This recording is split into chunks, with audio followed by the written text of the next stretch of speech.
नमस्कार मित्रांनो. तर आज आपण एक अतिशय महत्त्वाचा शासन निर्णय जाणून घेणार आहोत.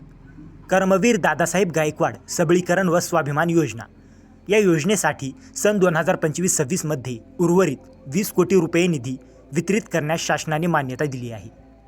तर हा निधी कोणासाठी आहे, कोणाला फायदा होणार आणि नेमकं शासन निर्णयात काय नमूद आहे, चला तर सविस्तर समजून घेऊया. तर या शासन निर्णयाची मूलभूत माहिती पाहूया.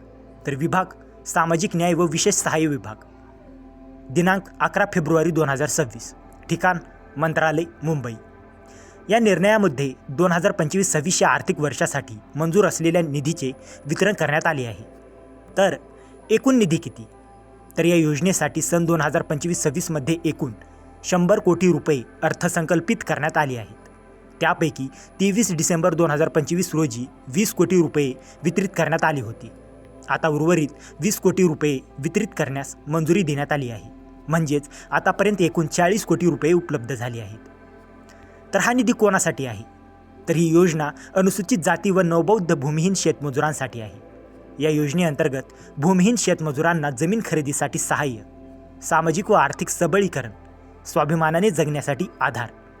हा निधी 2225-3618 सहाय्यक अनुदाने वेतनोत्तर या लेखाशीर्षांखाली खर्च केला जाणार आहे. नंतर निधी खर्चाची जबाबदारी. तर आयुक्त समाज कल्याण पुणे, नियंत्रण अधिकारी, संबंधित जिल्ह्याचे सहाय्यक आयुक्त, आहरण व वितरण अधिकारी. निधी खर्च केल्यानंतर उपयोगिता प्रमाणपत्र शासनाला सादर करणे बंधनकारक आहे. वित्तीय नियमांचे पालन करणे आवश्यक आहे.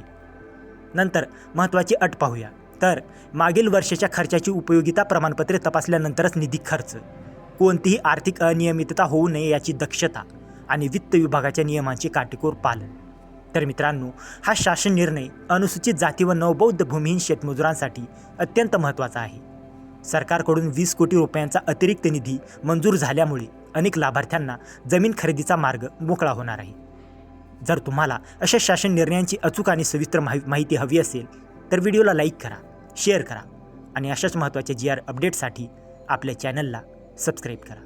आणि जर तुम्हाला या GRची PDF हवी असेल तर डिस्क्रिप्शनमध्ये आपल्या टेलिग्राम चॅनलची लिंक दिलेली आहे. तिथे जाऊन तुम्ही या GRची PDF घेऊ शकता.